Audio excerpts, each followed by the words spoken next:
আসসালামু আলাইকুম, আশা করি সকলেই ভালো আছেন। এই গাড়িটা 3 টন লোড ক্যাপাসিটি। এটাতে পিছনের চাকা হলো 550-13। এটা বডি আছে 8 ফিট বাই 5 ফিট। আর এই গাড়িটাতে ইঞ্জিন দেওয়া আছে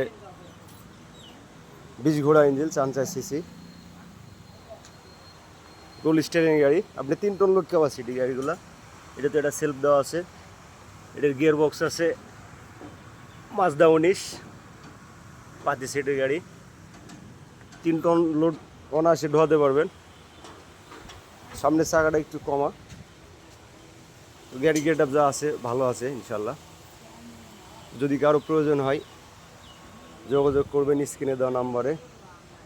এ পাশের চাকাটা দেখেন, সামনের চাকা একটু কমা, পিছনের 2 চাকায় ভালো আছে। তো ভালো লাগলে যোগাযোগ করবেন এবং সবাই ভালো থাকবেন, দোয়া করবেন আমার জন্য।